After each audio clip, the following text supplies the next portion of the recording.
बिस्मिल्लाहिर्रहमानिर्रहीम। Students welcome again. आज का हमारा जो चैप्टर है वो है सप्लाई। अच्छा, माइक्रो इकोनॉमिक्स का हमारा ये टॉपिक्स चल रहे हैं और इसकी ये कंटिन्यूशन है। डिमांड हमारा लास्ट टाइम ख़त्म हो चुका है लेक्चर, और अगर डिमांड वाला chapter, demand topic, market demand curve आपको मुकम्मल आता है तो उसके बाद सप्लाई आपके लिए सीखना या ये लर्न करना कोई मुश्किल नहीं है। इसलिए मैं थोड़ा सा ये क्विकली और विद इन 8 to 10 मिनट्स में विद इन अ लेक्चर और ये कंप्लीट चैप्टर जो है ना, ये होपफुली इंशाल्लाह I will complete it. So start करते हैं। सप्लाई होती है कि supply goods offered for sale at all possible prices. किसी स्पेसिफिक प्राइसेस पर जो भी जो होते हैं प्रोड्यूसर्स के लिए सूटेबल हो, उसके लिए वो जो चीज़ ऑफ़र करता है सेल के लिए, वो हमारे पास सप्लाई होती है। अच्छा, इसमें ये बात याद रखेंगे, सप्लाई हमेशा करता कौन है? जो प्रोड्यूसर होता है, ठीक है। और डिमांड कौन करता है? जो कंज्यूमर होता है।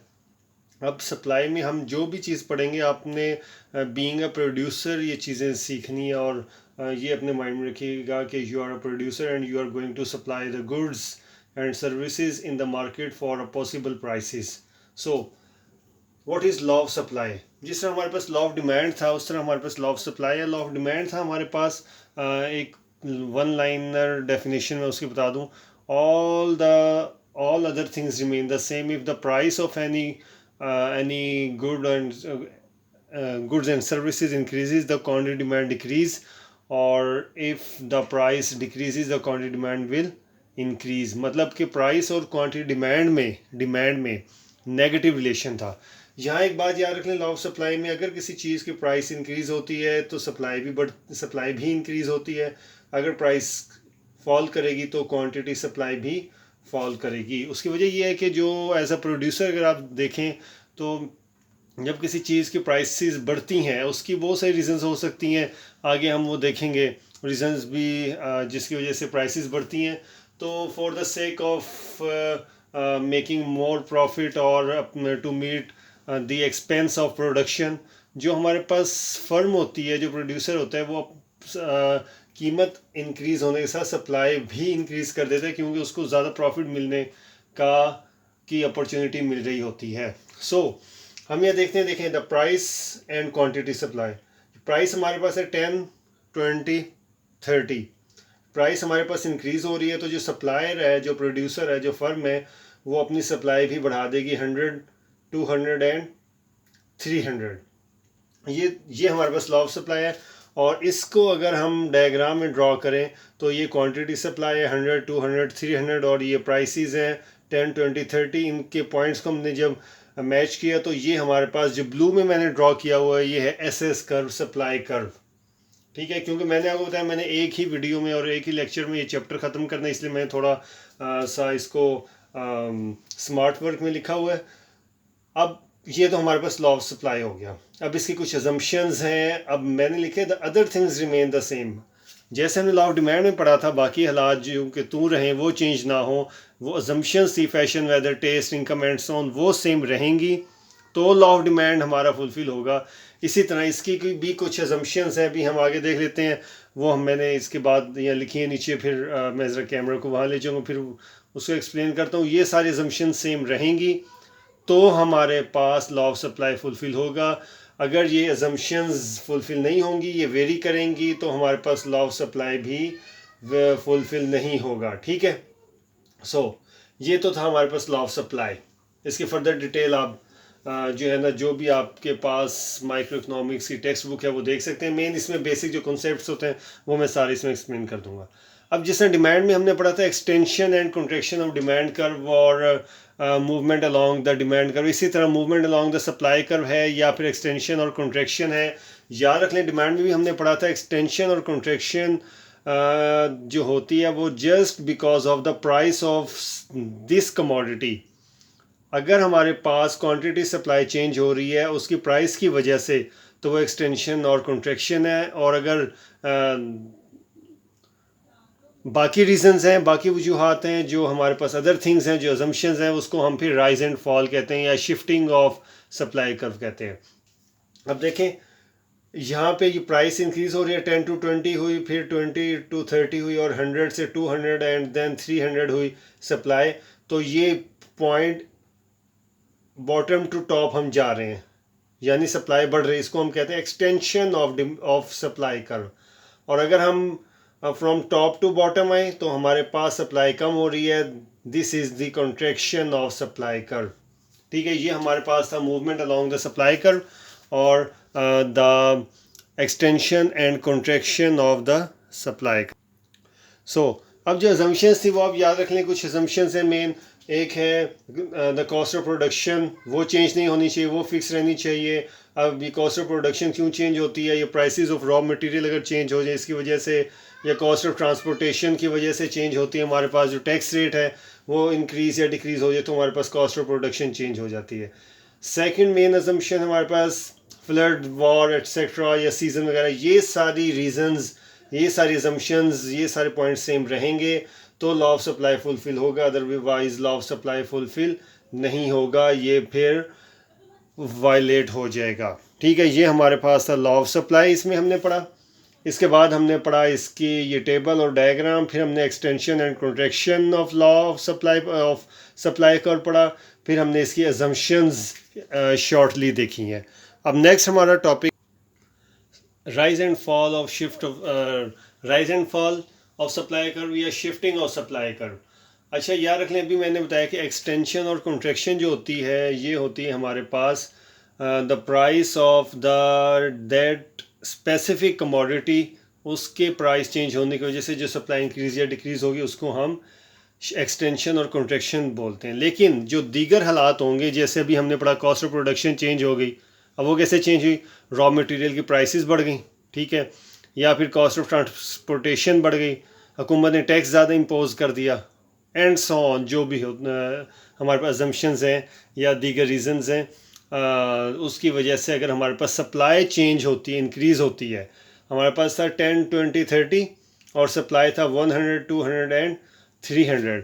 हमारे पास हुआ ये कि अदर रीजंस की वजह से हमारे पास सप्लाई का 100 की बजाय 200 हो गया और 2 से 3 हो गया, 3 से 400 हो गया, यानी सप्लायर ने supply of that product increase कर दी। तो हमारे पास हुआ क्या? सप्लाई कर्व डाउनवर्ड शिफ्ट हो जाएगा। अब ये बात थोड़ा सा ही कंफ्यूजिंग है क्योंकि डिमांड कर्व और सप्लाई कर्व एक दूसरे के ऑपोजिट है। सप्लाई कर्व नीचे शिफ्ट हुआ है डाउनवर्ड, ये राइज है इसका। आप जब ये पॉइंट्स मैच करेंगे, यहाँ पे पॉइंट्स लेके एक्स एक्सिस और वाई एक्सिस पर, तो ये वाले जब पॉइंट्स ड्रॉ करेंगे तो ये सप्लाई कर्व यहाँ शिफ्ट हुआ है, इसका मतलब ये राइज हुआ है, ठीक है। और जब सप्लाई कर्व बैकवर्ड शिफ्ट होगा या ये अपवर्ड शिफ्ट होगा तो this is the fall of supply curve, rise and fall. जबकि डिमांड इसके ऑपोजिट है, वो आप लोग उसमें देख सकते हैं कि डिमांड कहाँ राइज होता है कहाँ फॉल होता है। एनी हाउ सप्लाई हमारे पास, मैं अगेन एक्सप्लेन कर दूँ, डाउनवर्ड शिफ्ट होगा या हाँ ये डाउनवर्ड शिफ्ट होगा तो ये राइज होगा, और शिफ्ट जबकि अगर ये बैकवर्ड या अपवर्ड शिफ्ट होगा तो ये हमारे पास क्या कहलाएगा? Fall of the supply curve. जी, ये हमारे पास शिफ्टिंग ऑफ सप्लाई कर्व है। इस चैप्टर का लास्ट टॉपिक हमारे पास है इलास्टिसिटी ऑफ सप्लाई कर्व। जिस तरह इलास्टिसिटी ऑफ डिमांड कर्व था बहुत इंपॉर्टेंट था, इसी तरह हमारे पास इलास्टिसिटी ऑफ सप्लाई कर्व है और it's also very important. So what is the formula of elasticity of supply curve? As we know, elasticity of supply curve is also equal to the percentage change of quantity supply divided by the percentage change in price. Formula वही है, वहाँ पे quantity demand था, यहाँ पे आ गया quantity supply, वही सारी चीज़ें, इसमें कोई फर्दर एक्सप्लेनेशन नहीं है। वहाँ जिस तरह हमने डिमांड में पढ़ा, उसकी इनकम इलास्टिसिटी ऑफ डिमांड थी, पॉइंट थी, आर्क थी और क्रॉस इलास्टिसिटी ऑफ डिमांड थी, उसकी इतनी टाइप्स थी। जबकि सप्लाई में, इलास्टिसिटी ऑफ सप्लाई में हमारे पास कोई इसकी टाइप्स नहीं है, सिंपल सी हमारे पास 3 डायग्राम्स हैं। जो मैंने दरमियान में लाइन ड्रॉ की हुई है ब्लू लाइन से, ये हमारे पास है इलास्टिसिटी इज़ इक्वल टू 1, और जो थोड़ा सा स्टीपर है, steeper curve, elasticity less than 1, और ये फ्लैटर है, इलास्टिसिटी ग्रेटर देन 1, ठीक है। अब इसके 2 एक्सट्रीम केसेस भी होते हैं डिमांड की तरह, elasticity is equal to infinity and vertical curve shows the elasticity is equal to 0। अब ये होता कैसे देखें, यहाँ पे हमारे पास एक ही सप्लाई है, सप्लाई चेंज नहीं हो रही, जबकि ये प्राइस हमारे पास इंक्रीज़ हो गई प्राइस, फिर इंक्रीज़ हो गई प्राइस, फिर इंक्रीज़ एंड सो ऑन। ये प्राइस इंक्रीज़ होती जा रही है लेकिन सप्लाई पर कोई फ़र्क नहीं पड़ा। इसका मतलब कि इलास्टिसिटी हमारे पास ज़ीरो है, no change in the supply of that commodity. और इलास्टिसिटी इन्फिनिटी कैसे है, यानी एक ही प्राइस है और एक ही प्राइस पर सप्लाई बढ़ती जा रही है and so on, increasing increasing and increasing. This is the elasticity is equal to infinity. अब इसके दो एक्सट्रीम केसेस दो जो ये केसेस हैं इलास्टिसिटी ग्रेटर देन वन और लेस देन वन, इसको मैं थोड़ा सा सेपरेट डायग्राम में एक्सप्लेन कर देता हूँ फॉर योर फर्दर अंडरस्टैंडिंग। जी अच्छा, सबसे पहले मैं ये डायग्राम एक्सप्लेन कर दूँ, ये देख लें। इलास्टिसिटी ग्रेटर देन वन, ये रेड से मैंने ड्रॉ किया लाइन, ये है फ्लैटर। याद रख लें, डिमांड कर्व हो या सप्लाई कर्व हो, जो कर्व भी फ्लैटर होगी, फ्लैट होगी, वो इलास्टिसिटी ग्रेटर देन वन। और ये होगी कैसे, ये आपने फ्लैटर कर्व ड्रॉ किया। अब इस पे अपनी मर्ज़ी से दो पॉइंट्स ले लें, इधर ले लें और एक इधर ले लें।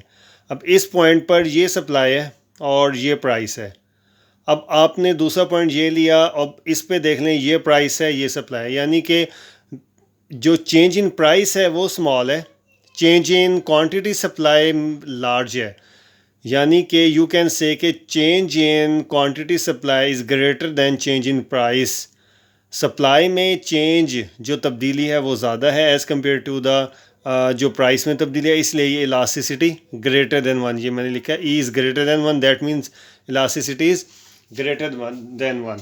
अब ये जो सेकंड डायग्राम है हमारे पास, ये मैंने डायग्राम ड्रॉ की है इलास्टिसिटी लेस देन वन में, ये ग्रीन से, तो यहाँ हमारे पास यही शो हो रहा है। अगर ये स्टीपर कर्व है हमारे पास, सप्लाई कर्व, स्टीपर कर्व में देख लें कि हमने अपनी मर्ज़ी से दो पॉइंट्स ले लिया, कि ये लिया कि ये लिया।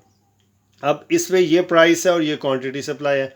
अब जब हमने ये पॉइंट लिया कि इतनी ज़्यादा प्राइस चेंज हुई है लेकिन सप्लाई थोड़ी सी चेंज हुई है, change in price is larger than change in quantity supply, और we can say quantity supply में तब्दीली जो है ये कम है कीमत में तब्दीली से, तो ये इलास्टिसिटी लेस देन वन है। ये दो डायग्राम्स मैंने इसलिए समझा दिए हैं क्योंकि ये ग्रेटर देन और लेस देन वन है, जबकि इक्वल टू वन जितनी प्राइस में तब्दीली उतनी ही सप्लाई में तब्दीली, इसलिए ये आप लोग समझ सकते हैं। सो ये हमारे पास है सप्लाई का चैप्टर। अच्छा, इसके लास्ट में मैं एक बात बता दूं, नेक्स्ट वीडियो में मैं इंशाल्लाह मार्केट इक्विलिब्रियम के बाद जो होगी उसमें मैं फ़र्दर डिमांड एंड सप्लाई के कुछ मैथमेटिकल न्यूमेरिकल्स हैं वो मैं लाजमी एक्सप्लेन करूँगा, क्योंकि डिमांड और सप्लाई की इलास्टिसिटी या उनकी जो मैथमेटिकल इक्वेशंस हैं जब तक वो ना आए उस वक्त तक डिमांड और सप्लाई के जो टॉपिक्स हैं वो कंप्लीट नहीं होते। So wait for next video. Thank you. अल्लाह हाफिज़।